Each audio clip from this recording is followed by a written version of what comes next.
Giza का pyramid, जिसे दुनिया का सबसे रहस्यमयी और अनसुलझे रहस्यों में से एक माना जाता है, और ये प्राचीन मिस्र की अद्भुत वास्तुकला का प्रतीक है।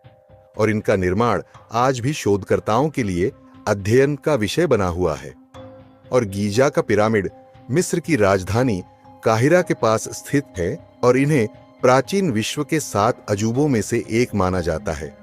आखिर गीजा के पिरामिडों का निर्माण काल कब से कब तक था और इनसे जुड़े और भी सवालों के बारे में हम आपको इस वीडियो में बताने वाले हैं।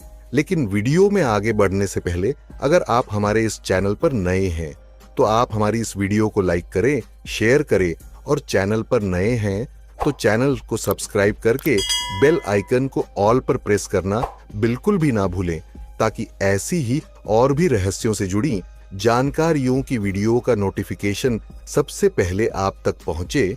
तो साथियों, अगर हम आपको गीजा के पिरामिडों के बारे में बताएं तो गीजा के पिरामिडों का निर्माण आज से लगभग 2580 से लेकर 2560 ईसा पूर्व में हुआ था।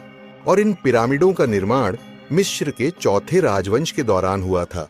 और इन पिरामिडों का निर्माण फिरौन खुफू और खाफरे एवं मेनकाउरे के आदेश पर हुआ था। और गीजा का पिरामिड दुनिया का सबसे बड़ा और सबसे प्रसिद्ध pyramid great pyramid of Giza कहलाता है, जिसे खुफू का पिरामिड भी कहा जाता है। और अगर हम इसके मुख्य पिरामिडों की बात करें तो पहले नंबर पर आता है खुफू का पिरामिड। यह पिरामिड सबसे बड़ा और ऊंचा पिरामिड है, जिसकी मूल ऊंचाई लगभग 146.6 मीटर यानी कि 481 फीट थी, लेकिन आज यह लगभग 138.8 मीटर यानी कि 455 फीट ऊंचा रह गया है। और दूसरे नंबर पर आता है खाफरे का पिरामिड।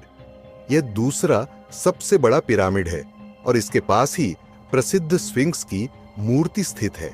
और अब तीसरे नंबर पर मेनकाउरे का पिरामिड आता है और यह पिरामिड गीजा का सबसे छोटा पिरामिड है, जिसकी ऊंचाई लगभग 65 मीटर यानी कि 213 फीट है। और अगर हम इन पिरामिडों के निर्माण की तकनीक की बात करें कि आखिर इन विशालकाय पिरामिडों का निर्माण कैसे हुआ था, और आज भी गीजा के इन पिरामिडों के निर्माण की सही तकनीकी लोगों के लिए एक रहस्य बनी हुई है। और ऐसा माना जाता है कि इनका निर्माण विशाल पत्थरों से किया गया था, जिनका वजन लगभग 2.5 से 15 टन तक था।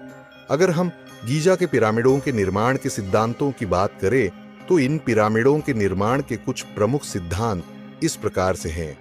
गीजा के पिरामिड के निर्माण का पहला सिद्धांत ये है, जिसे हम रैंप थ्योरी कहते हैं, यानी कि रैंप का मतलब होता है ढलान या फिर झुका हुआ। और इन सिद्धांतों में मजदूरों ने बड़े बड़े रैंप यानी कि ढलान बनाए थे, जिनके सहारे पत्थरों को ऊपर चढ़ाया जा सके। और अब दूसरा सिद्धांत काउंटरवेट सिस्टम का आता है और इस सिद्धांत के अनुसार पत्थरों को ऊपर ले जाने के लिए भार संतुलन प्रणाली यानी कि काउंटरवेट्स का उपयोग किया गया था। और अब तीसरा सिद्धांत जल विद्युत प्रणाली यानी कि वाटर फ्लोटेशन थ्योरी आती है। और इस प्रणाली के कुछ विशेषज्ञों का मानना है कि पत्थरों को पानी में तैराकर एक स्थान से दूसरे स्थान तक पहुंचाया गया था। और माना जाता है कि इनका निर्माण करने के लिए लगभग 20,000 से 30,000 मजदूरों ने मिलकर 20 से 30 वर्षों तक लगातार कार्य किया था। और अब सवाल आता है कि आखिर इन पिरामिडों को बनाने का उद्देश्य क्या था। आखिर मिस्र में बने इन पिरामिडों को फिरौन के मकबरे यानी कि टूम्ब के रूप में क्यों बनाया जाता था। तो साथियों, अगर हम आपको इसके बारे में बताएं तो मिस्रवासियों का मानना था कि मृत्यु के बाद फिरौन की आत्मा को अमृतत्व प्राप्त होता है और पिरामिड उसकी आत्मा को सुरक्षित रखने में मदद करेगा। और अब एक और सवाल आता है कि आखिर इन पिरामिडों के अंदर क्या-क्या मौजूद है। तो साथियों, हम आपको बता दें कि इन पिरामिडों के अंदर फिरौन के शव को मम्मी के रूप में सुरक्षित रखा गया था। और इसके अलावा पिरामिडों के अंदर कीमती आभूषणों, भोजन और वस्त्र तथा अन्य कीमती वस्तुएं रखी जाती थीं। और अंदरूनी दीवारों पर फिरौन के जीवन और अनुष्ठानों से जुड़ी चित्रकारी होती थी। और अब हम बात करने वाले हैं स्फिंक्स यानी कि गीजा के पिरामिडों की रहस्यमयी संरचनाओं और ग्रेट स्फिंक्स ऑफ गीजा के अंदर रखी गई एक विशालकाय पत्थर की मूर्ति के बारे में, जो कि एक शेर के शरीर और मनुष्य के सिर वाली आकृति में बनी हुई है। और इसका निर्माण फिरौन खाफरे के समय में किया गया था। और यह संरचना लगभग 73 मीटर यानी कि 240 मीटर लंबी और 20 मीटर यानी कि 66 फीट ऊंची है। तो साथियों, आखिर स्फिंक्स का उद्देश्य क्या था? आपको क्या लगता है? आप अपनी राय हमें कमेंट बॉक्स में जरूर बताएं। तो साथियों, स्फिंक्स का असली उद्देश्य आज भी अज्ञात है और कुछ वैज्ञानिकों का मानना है कि यह एक रहस्यमयी संरचना है जिसका संबंध किसी गुप्त सभ्यता से हो सकता है। गीजा के पिरामिडों को लेकर लोगों ने अपने अपने अलग अलग सिद्धांत दिए थे और अब हम बात करेंगे गीजा के पिरामिडों से जुड़े रहस्यमयी सिद्धांतों के बारे में। तो साथियों, कई लोगों को लगता है कि गीजा के पिरामिडों को एलियंस ने बनाए थे और कुछ लोगों का मानना है कि पिरामिडों का निर्माण एलियंस ने किया था, क्योंकि उस समय ऐसी उन्नत तकनीक उपलब्ध नहीं थी। और कई वैज्ञानिकों ने पिरामिडों के अंदर गुप्त कक्ष यानी कि हिडन चेम्बर्स और सुरंगें, जिसे हम लोग सीक्रेट टनल्स कहते हैं, और इसे खोजने के लिए कई खोजबीन की गई है, लेकिन अभी तक पूरी जानकारी नहीं मिली है। और अब सवाल आता है कि आखिर क्या खुफू का गुप्त मकबरा मिल चुका है या फिर नहीं? तो साथियों, कुछ विशेषज्ञों का मानना है कि खुफू का असली मकबरा अभी तक नहीं मिला है और यह पिरामिड के किसी गुप्त स्थान पर छिपा हो सकता है। और अब आखिरी सवाल आता है कि आखिर गीजा के पिरामिडों का महत्व क्या है?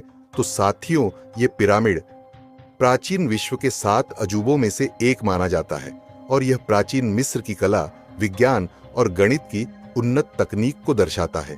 और हर साल लाखों पर्यटक इन पिरामिडों को देखने के लिए यहाँ पर आते हैं, जिससे यह मिस्र के पर्यटन उद्योग का एक महत्वपूर्ण हिस्सा बन चुका है।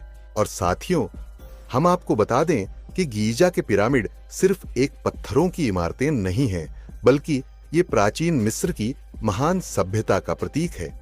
इनकी रहस्यमयी संरचना और उन्नत निर्माण तकनीक एवं ऐतिहासिक महत्व इन्हें दुनिया के सबसे अद्भुत और रहस्यमयी स्मारकों में से एक बनाते हैं। आज भी वैज्ञानिक और इतिहासकार इन पिरामिडों के रहस्यों को सुलझाने में लगे हुए हैं और शायद भविष्य में इनके बारे में और अधिक चौंकाने वाले तथ्य सामने आएंगे। आखिर क्या आपको गीजा के पिरामिडों से जुड़ी जानकारियों रोमांचक लगती है और आप इनके बारे में क्या सोचते हैं? आप अपनी राय हमें कमेंट बॉक्स में जरूर बताएं, ताकि ऐसी ही रोमांचक से भरी हुई वीडियो हम आपके लिए लाते रहें। और अगर आप हमारे इस चैनल पर नए हैं तो चैनल को सब्सक्राइब करके बेल आइकन को ऑल पर प्रेस करना बिल्कुल भी ना भूलें, ताकि हमारी वीडियो का नोटिफिकेशन सबसे पहले आप तक पहुंचे।